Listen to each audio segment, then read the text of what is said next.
Welcome to another episode of Chax Chat. Join Chad Chilius and me, Dax Castro, where each week we wax poetic about document accessibility topics, tips, and the struggle of remediation and compliance. So sit back, grab your favorite mug of whatever, and let's get started. Welcome, everyone, to another episode of the Chax Chat Podcast. Thank you all for joining us, and we have a lot of interesting stuff to talk about today, so we're really looking forward to that. My name is Chad Chilius. I'm an Adobe certified instructor as well as director of training solutions and principal at Chax Training and Consulting. And my name is Dax Castro. I am director of media productions here at Chax Training and Consulting. And Chad and I are both accessible document specialists certified by the International Association of Accessibility Professionals. And if you'd like your certification, head on over to accessibilityassociation.org/certifications and get more information about all the different types of certifications, not just document, but web and some other things. So CPAC over there. Yep. Yeah, CPAC is great. So awesome. Chad, how How's you doing, going, man? Dax? Good. I'm doing good, man. It's been interesting. We've had some weather. It's been super rainy, and I've been trying to finish up the koi pond. I got it all filled up. I got the waterfalls all flowing, and then I got leaks. Yeah. So I got some serious leaks. So I'm losing about 4 inches a night. So that's a good 100 gallons, maybe 200 gallons. So I've got to figure it out. It all. Yeah, I've got to figure it's coming through the walls, but I think it's coming via the floor drain. The floor drain has a joint in it where 2 pipes were connected. I think that's where it's leaking, but we'll figure it out. I'm so close. I just want to get it done, and it's just not getting me to the finish line. Well, we're having some weather here in the Northeast as well, and our guests are local to me. We had about 8 inches of snow last week, and today it's all gone. Oh, wow. So it started raining about 2 days ago, and the temp is now in the 40s. Oh. So I took my dog out this morning, and it's just a mud mess. Like everything's muddy, and so anyway. Enough about all right. weather. Well, I'm excited today because we have not only 2 guests, but 2 we consider friends. We have Kelly Swanson, who is the communications manager for the Center for Schools and Communities, or CSC. And CSC works with local education agencies and community organizations to provide research-based education solutions that strengthen families, the family, school, and community partnerships. CSC is a division of the Central Susquehanna Intermediate Unit, which is out by us, right? Or out by you, Chad. And we have Sherri Smith, who is a designer and communications coordinator at the CSC and is a digital accessibility advocate. Welcome you two to the program. Thank you, Dax and Chad. Great to be here. We are excited because we have the unique opportunity of interviewing both a manager and a skilled worker, right? As this dynamic relationship, we know that many of our listeners struggle with the idea of to be frank, how do I get my boss to listen to me when I say we need accessibility training, or these documents need to be accessible, or, we need to develop a process that allows for lots of people to submit documents to us to make accessible, but not overload any one person. And so, we're excited. Sheri, I want to ask you first, given this dynamic relationship, how did you approach getting Kelly to give this the attention that it deserves? What was your approach? What I did was I discovered accessibility because designing documents, I had to put things on the website, and someone mentioned about it, and then I started looking into it more and about tags and all this, and I was like, I really don't know much about this. So then I looked into training, and part of that was presenting that to Kelly, saying, here's some classes I want to take, here's an event I want to go to get training, and here's why. And also to back that up with the law, just to say, this is required. We're this entity and we have to do it. And here are some ways to strengthen what we can do. And then from there, once we understood a little bit more, then Kelly, and I presented it to higher leadership to get their approval as well. So you That's mentioned great. something interesting there about how it strengthens what we do. And, because I hear you when you say, I put together, these are the classes, here's the law. And so many people have done that. They've gone to their Mhm. boss and said, hey, I want to take these classes. And here's the law that we're supposed to be following. Mhm. And a lot of managers will, yeah, no, not so much. But what was interesting is that you put together a plan or a write-up maybe about how this will affect what you do and improve what you do. I think that's a really great approach. And it ties into one of our core values. And I'll let Kelly talk about that more to how she approached to get funding and that for the training. But that it really tied into because I didn't lead with the lawsuits because it's like, Right. we'll wait. Which But is it was smart. more about Yeah, what it meant to who we serve. that's great. Well, I'm curious, Sherri, you mentioned that you had gotten training. I mean, where did you possibly find training on accessibility? Well, I was approved to go to Creative Pro Week in 2020 and COVID, so that was canceled. But what that meant was Creative Pro put things out for free, or like videos. Adobe Max was free as well. And so Mm-hmm. that's where I found the Max with Dax or some, and then from there I learned more, and then I found out about you, Chad, and on LinkedIn Learning, and then watching that, and then just started following you guys, and of course I've been listening to your podcast since the beginning, and that was great for me to just know the terms, even though I Mm. wasn't doing remediation at the time. It was just to understand it so I could have a conversation without being totally lost. So Kelly, Sherri came to you one day. I'm sure she walked into your proverbial office, or I'm not sure exactly how that happened, but Sherri comes to you and says, "Kelly, we need to be aware of accessibility, and we need to be making our documents accessible." And I know Sherri well enough to know that she's usually very well armed, right? She does her research. She does her investigation, and I'm sure she came to you with a lot of probably useful information. But how did you take that? Like, what was your initial thoughts on what she was bringing to you? I mean, did you end up then doing some of your own research on the topic? How did that happen? So Sherri has always been like a great advocate, and one of her, real goals in life is to make sure that everybody can have access to the information that we share. And that is her real passion. And so everything she does, her heart comes out. And so, when she approached me, it was not just facts and figures, but it was also why this is an important value. And Sherri mentioned that one of our core values is equity in action. And so addressing accessibility is super important in terms of equity. But the one thing that she did that's really great, I think all advocates can think about, is giving little pieces of information so you have time to process it. So if you Mm, do go to somebody and you're like, here's all this stuff, and the person doesn't mm, know what's going on, they're going to maybe get a little defensive and be like, well, let me look at that later. But she would show me, over time, here are some issues that with this particular document that are easy to fix. Or Uh-huh. if this document had been created in InDesign originally, it would be much more accessible.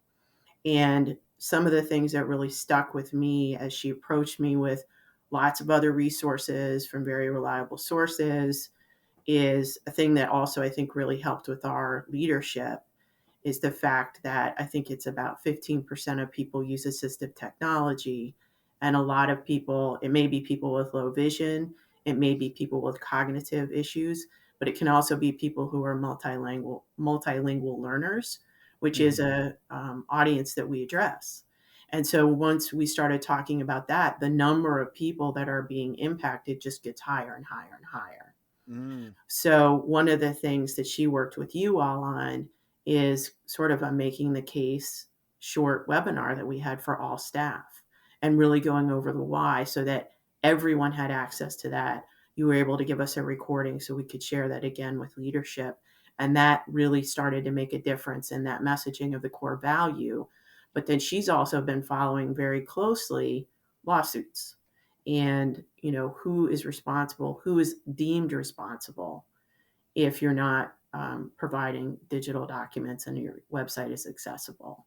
And so those two tracks of this is part of our mission, and also this is a requirement, has helped, move the case forward at our leadership. That's awesome. And if any of our listeners are taking notes, you should write down that little nugget that Kelly just gave us. And that was, when you approach your superior, don't dump 300 pages of research on their desk and expect them to read this information. Give them little nuggets, right? Like little, that's what you said, Kelly, right? Like little bits at a time. And I think you guys have a really good relationship too. I mean, I'm making this up, but from knowing both of you, I feel like at any point Sheri can walk into Kelly's office. That might be a virtual office. I'm not sure, but It's real. okay, it is a real office. So Yeah. I think, and you can confirm or deny this, but I feel like at any moment Sheri can walk into Kelly's office and just have a conversation, with her. And so I could see Sheri dropping little nuggets on Kelly's desk, over time. And I think that's a really great takeaway for our audience, as far as like, that's really what we're trying to get across here is what approach did you take? And Sheri, I think that was a fantastic approach. Like, don't inundate your boss with all this information, little bits and pieces at a time. And it seems like that worked very well Yes. for you guys. Marketing. Well, I it's was the marketing opposite of the- what I do. It Yeah, it is. I tend to be fire hose approach, and maybe it's Yeah. not so well served. So I think I have some notes to take here. You mentioned something else, Kelly, the webinar that we did for you, which is what is accessibility and why does it matter? For those people listening to the podcast right now, this is a free webinar that we can give to your audience, whether it's 100 people or 6 people or whoever it is, that really explains. It's a 30 to 45-minute presentation. It's 30 minutes with some Q&A at the end that really just talks about what accessibility is and why do we care about it and who does it really serve. And I think most people, their knee-jerk reaction is that accessibility is about blind people, that this is about making documents readable for blind people. But as you mentioned, Kelly, it really is about more than that. It's about people with low vision and cognitive and people who may have temporary disabilities that come and go, and so when we can provide context, then it's not just this abstract law that we have to follow or the fear of a lawsuit.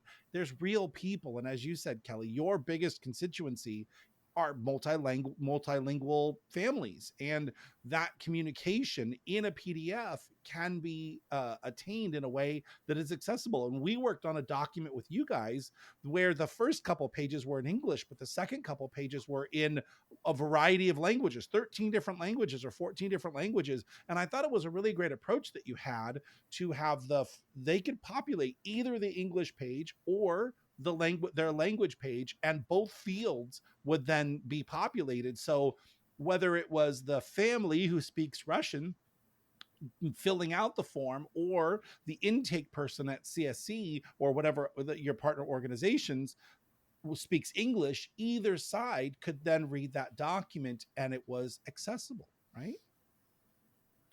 Yeah, and I think another thing that we did in terms of, those little nuggets, was as we did that webinar, looking at our early adopters. So there were Yeah. people at CSC who were already pretty well versed and very passionate. And so they started spreading the message as well. So it was sort of like a grassroots, but also, the treetops sort of Yes. approach. And so we're building more of a culture where people think about it. It's the second thing they think about. When we have a document, is it going to be accessible? And how do we use our communications to get access to the supports that we need to do that? And I really I credit Sheri so much because she's the one who consistently remembers every staff meeting we have. Let's have an accessibility tip, or Yeah. when we're going to have all staff training, let's bring in people for staff training and things like that. Well, you mentioned, being able to manage the flow of documents, and we worked with you guys to create a portal on our website that allows you to submit, for anyone in your organization to submit documents, and then it allows you not only us to receive them, but you to manage the flow, so you can see who's submitting documents, what department they're from, et cetera, et cetera. How has that been, Sheri? I'll ask you, how has that been helpful for you? Can you talk a little bit about how that's worked as we've implemented it this last year?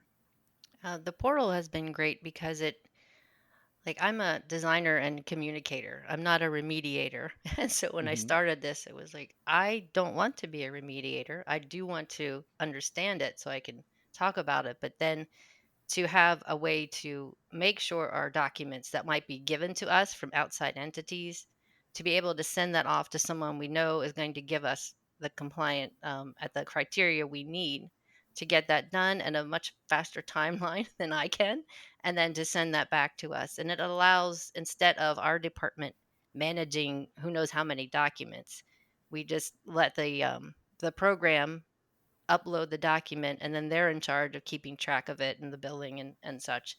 And then when they get that, they send it to us and say, okay, here it is from Chax, and then we can put it on the website. So it That's frees up, it awesome. allows more people to be engaged in it as well, so it gets it Mm-hmm. right in their face all the time, so it keeps it in their mind so they're aware. And I've had people come to me asking me about it, like, I was at this one training and I don't think they had the right color contrast or something. So it's Ah. nice to, like, even that, Yeah. just little bits. Like, you don't have to become, when I started this, I was thinking, all right, I need to be 100% remediator. I need to know everything. And once I started opening the doors to finding out more, it's a lot of information. And you had a guest on that was a designer, and he said, you know what, we're going to set up an agreement with Chax to take care of what they do, and we're going to stick to our design, and Yeah. that will be a lot better. So, And that's where, the vendor relationship is important, and you know as a vendor, we could serve a number of different roles, right? I mean, obviously training is at the forefront. I mean, Dax and I's founding principle was basically that we wanted to help people, right? And we wanted to help educate people and teach people and help them learn this process. But um, similar to what you just said, like, we're also here as kind of a crutch, if you will, right? And I understand designers who are like, listen, I don't want to be an expert remediator. I just want to know enough to get the file to a reasonable spot and then let somebody take it from there. mhm. And I think that's a reasonable approach, because at least you're thinking, you're designing with accessibility in mind, right? And by doing that, you're contributing to improving the accessibility of that document. Yeah. Mhm. And yeah, So, and your training, definitely, that has been all your trainings have been very helpful. Well, we well, thank you. appreciate that. Yeah, Yeah. Hmm. we really do. We really Um, do. you know, But I will say, as a trainer, your group was refreshing to teach, because everybody that was there wanted to learn, Yeah. right? Like, they had a real interest in learning this. I mean, and again, I think everybody who left the class knew they weren't going to leave as an expert. But I think, like, the little pieces, kind of like, your approach, Sheri, but like the little pieces they learned along the way. Even like when I demonstrated reading a file using assistive technology, I love doing that because I see eyes open up when I do Hmm. that, because all of a sudden it connects the dots. They're like, oh, I get it. That's why I'm doing this. So, that becomes really fun for me to see those light bulb moments for people that I'm teaching. well, and it's interesting because as much as we say you don't have to be an expert, there is a level with your vendors that you do have to maintain, because while Chad and I were, I would say we're kind of unicorns in the world of the vendor relationship, because we really do care about our clients. Not that others don't, but we really put a client focus in making sure you understand what you're getting back is accessible and how it is accessible, and kind of teaching you how to bring your documents farther and farther to that finish line. There is a risk for organizations who are getting documents back from vendors, and as you know, it is important not only to trust your vendor but also verify, right? Trust but verify, and having enough knowledge to use something like, or require that the vendor supply the PAC report, right? The PDF accessibility checker report is super important, because if you're not all the way an accessibility expert, how do you know that your vendor is giving you back that document, right, Kelly? Yeah, and you bring up a lot of really interesting points because, in the beginning of our journey, we didn't have a lot of knowledge or as much knowledge as we do now. And so, like, I've been using the word accessible. Sometimes people in our office or our vendors will use ADA compliant. And one of Right. the things that Sherri really showed us is we need to talk about the WCAG standard that we need to meet so that it's Right. very clear what it is we're asking you to do, and to integrate that into your contracts. So if they don't know what CAG 2.2 is, they'll have to figure it out before they sign the contract. And then also early on, people would provide us with like the PDF, the Adobe Oh, the accessibility Acrobat check. checker. Yeah. Yeah, and say, Yeah. well, it's accessible because that's all they knew. And so Right. now we have the knowledge of saying, no, this is actually the checker that you need to use. And this is going to get you to WCAG 2.0 or 2.2 compliant. So learning those little bits of things and being able to set the right expectation at the beginning, that is something that we've started to work on and do better at, and it makes a big difference. But it's all about education, and approaching it as people just don't know what they don't know. And so giving them a little bit of a knowledge will help. Now that organization should look at accessibility differently if they now understand what that means. Yeah, you're absolutely right, because that's a dangerous spot to be in, right? I mean, like in what other area of your job do you just take somebody's word for it, right? If you're having something designed, you're not just going to say, "Oh, I trust you, push it through." No, you're going to look at it, you're going to review it, you're going to evaluate it, right? And the same thing kind of applies with PDF accessibility. Now the PAC report, we could also put in there the common look validator report. All Right. right, that Common would be look a validator. legitimate. Yeah. But either way, having that report and being able to see on paper, like, okay, this is compliant from the standpoint of the PAC checker or the common look validator that does a very robust check of the document. We all know it's not perfect, but it's a fairly good assurance that the document is in pretty good shape. Well, we say no significant barrier, right, Chad? No significant barriers. Yeah, that's the phrase that we like to use, and we even apply that to the Acrobat checker, right? So if it passes the Acrobat checker, we could argue that there's no significant barriers, but we can't say at any level that it's compliant because it just doesn't go deep enough. Whoever you're giving these files to, they do their thing and they hand it back and say, okay, we're good. Okay, well, I need a little more, proof than that. So give me a report, give me something that validates what you're telling me. So, and I think that's where where Sherri was saying she doesn't need to be an expert, but she needs to know enough to know that, okay, if I crack open this PDF and I start walking the tags tree and I don't see any heading tags in this document, she's throwing up the red flag, right? She's gonna be like, stop the presses, right? We have an issue here. So, and that's where your knowledge really comes into play. Even though you're saying that you're not an expert, that amount of knowledge, really helps you all to make sure that, that you're creating compliant files. We've actually had one of our largest partners over the last year require that the documents we send to them are accessible. So that was a big change. Yeah. And then obviously they now understand the value of it. Well, that's a good point, Kelly, because are you getting files from a multitude of other people, like outside of your organization, right? So have you had to educate them? right? Have you had to educate them and be like, okay, listen, guys, when you submit these files, they need to be accessible, right? They need to be accessible. And I don't know, what do you do if they're not? Do you kick them back? Yeah. Sheri? I do. Okay, Sheri does. Well, what happens Remember is that we have the video. We Yeah. have the video part of this, but we also have a podcast where everybody's listening. So for those of you listening, they are nodding their heads. We have to give audio We're being description. polite and like, yeah. No. Yes, we do get documents from outside sources, and we're like, well, we can't share this. We cannot put this on websites that we manage because it doesn't meet our standard.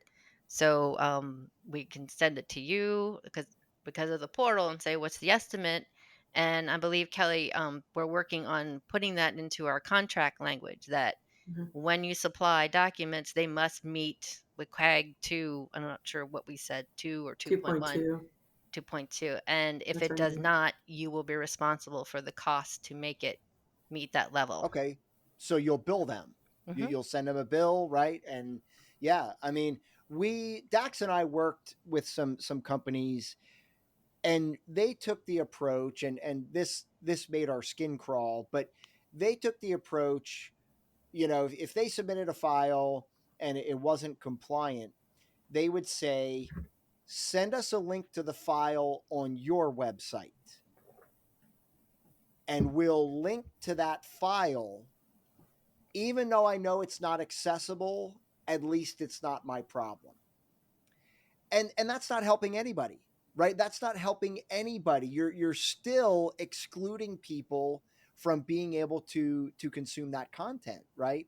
But they were just taking the stance from a liability standpoint. Mm-hmm. And Dax and I hated to see that. You know, it was just, it's not the right approach.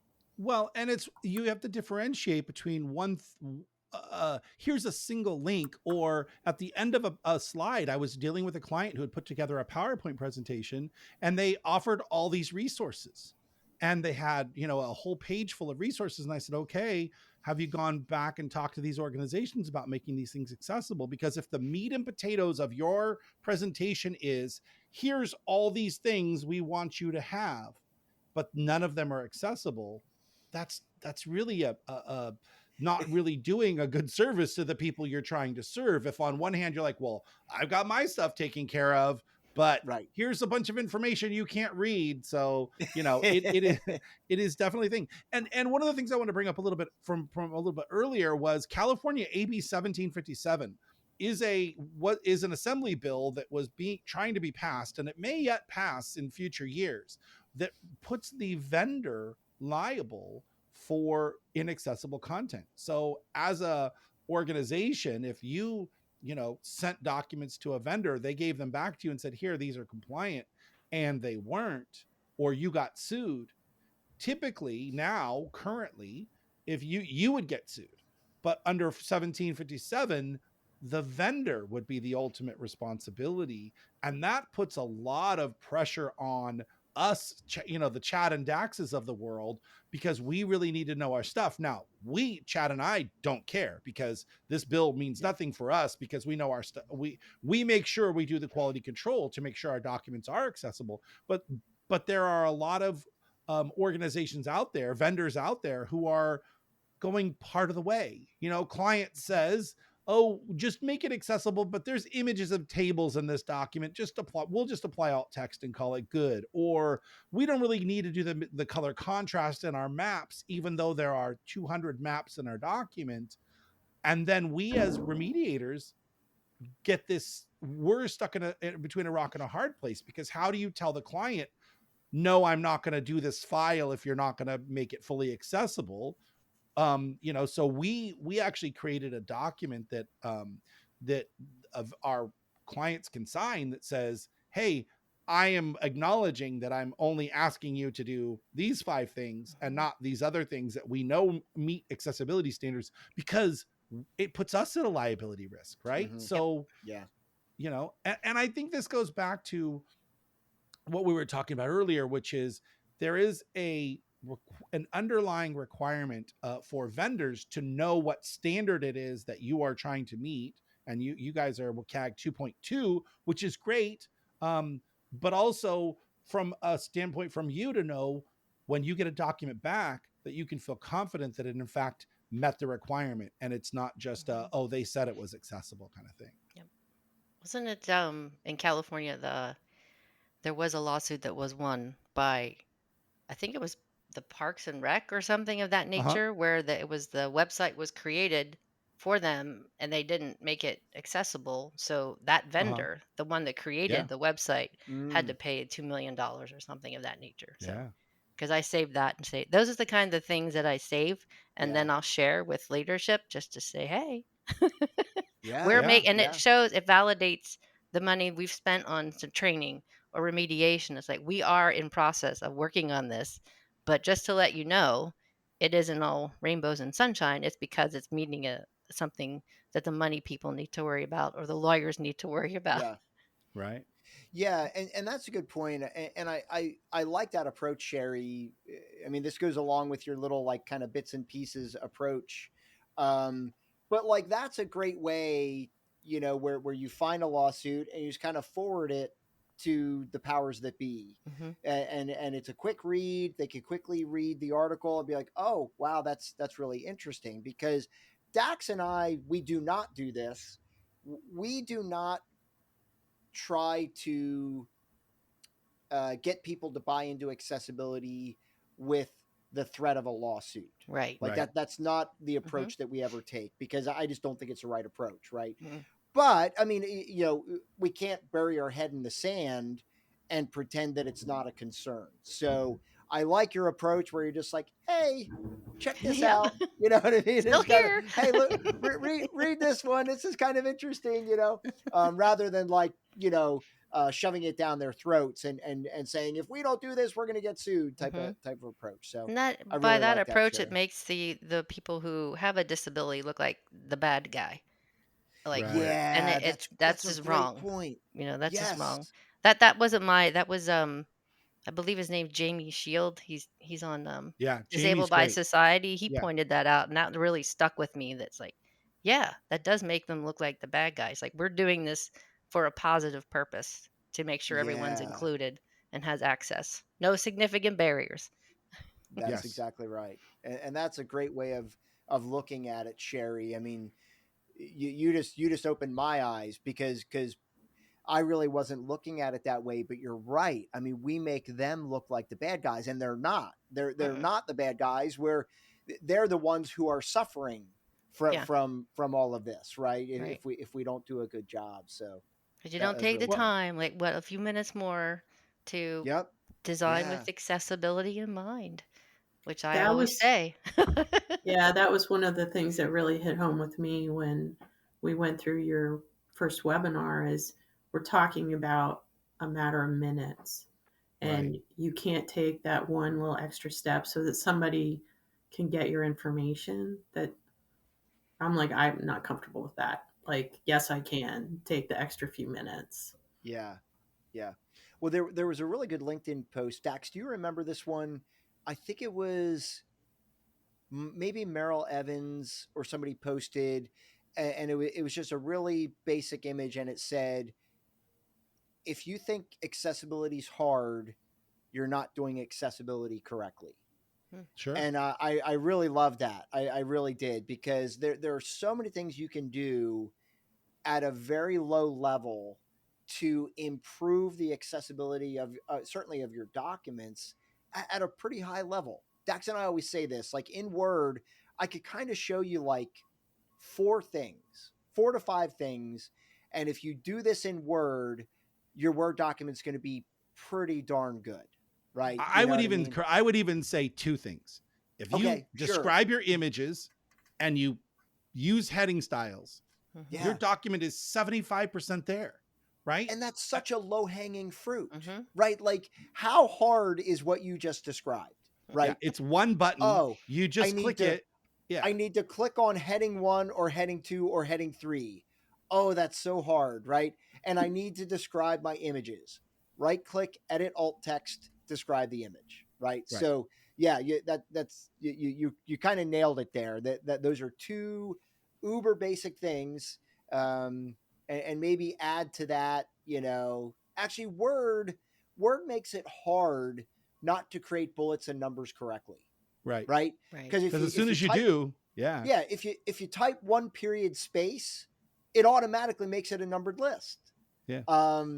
I don't know if that works with bullets or not. It does. I bet it If does. you try to, I if bet you it do a does, bullet yeah. and you add a hard return, you have to actually undo the auto correcting to get it to do a manual bullet. But a lot of people will get content from other places. They'll copy and paste it into their Word doc where it won't have the automatic text. You know, the other thing too is that in a style, if I want to make a font a heading, if I want to style it as a heading manually, I've got to highlight that text, go over and type up to increase the font size, then press bold, then change this, then change that. And by the time I'm done, I've made 5 or 6 key presses to get that heading to look like a heading versus just clicking on heading 1, right? And then if I need to style it, I can modify that style, or I can even right click and say update to match selection, and it'll automatically make that heading level that style that I've already got designed. So again, we're kind of, you know, going down a road here, but it's definitely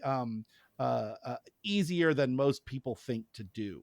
I did want to mention that accessibility.com is a great website to go and look for accessibility lawsuits. If you are looking for some litigation backup, you can search by state or by industry. I just did a quick search for education, and I've got Hedges versus Barton College, and Chu versus the Regents of University of California, and on and on and on, University of Potomac. So if you're looking for an example in your area, I bet you could find it if you went on there and took a look. So that's accessibility.com. And they have it's /digital-lawsuits if you want to get more specific. But yeah. Well, guys, it's really been great having you on the podcast. And I hope that our listeners have gleaned some information about how to approach their supervisor in an effective way and how to manage a larger workflow when you've got a many to one kind of situation that you guys have at the CSC. And we just really applaud your dedication. And, you know, no full disclosure, of course, we've been working with you as a vendor for a couple of years now. And we've watched you. Sheri, you just posted on social media that you presented on accessibility. So going from someone who didn't know very much about accessibility at all to being on a stage giving a presentation about accessibility, I couldn't be more happier as an educator to see you blossom in this way. And I just really applaud you. And Kelly, thank you so much for listening to Sheri and for really aligning the core values of the CSC with the actions of the CSC. And we just really think that that's a great place to be in. Well, thank you, Dax and Chad. It's been great, and I'm so excited to be on the podcast. Yay! But Thanks, yeah, guys. and thanks to you guys through all your training and helpfulness and just your passion and your hearts to, you know, I was up on that stage talking because of what you did for me. So thank you. Oh, that Awesome. Yeah, we melts my definitely heart. wouldn't be where we are without you. Hearts. Oh, she's You're gonna making make a me heart blush. with her hands. Making Both the of them hearts. are. Yes, awesome. All right, Chad, Awesome, take us guys. out. Well, thanks everybody for tuning in today. If you stumbled upon this podcast, make sure you go to your podcast platform of choice and subscribe so that you get all of our future podcasts. And you can also access all of our old ones at chaxchat.com. So feel free to check that out. If you're you need help with accessibility, with learning document accessibility training, head on over to accessibilityunraveled.com. And thanks everybody for tuning in. Well, you can't leave out the PDF accessibility Facebook group, Chad. And I If did. you- I did. It's okay. And also, don't forget about the PDF accessibility Facebook group. It's a huge benefit to everybody. If you're on Facebook, just do a search for PDF accessibility. We have over 4,300 members at this 42, but yeah, we're almost 42. Yep. So yeah, I mean, it's just a huge resource that'll benefit all of you who are trying to do document accessibility. So thanks everybody for tuning in today. My name is Chad Chilius. And my name is Dax Castro, where each week we unravel accessibility for you. Thanks, guys.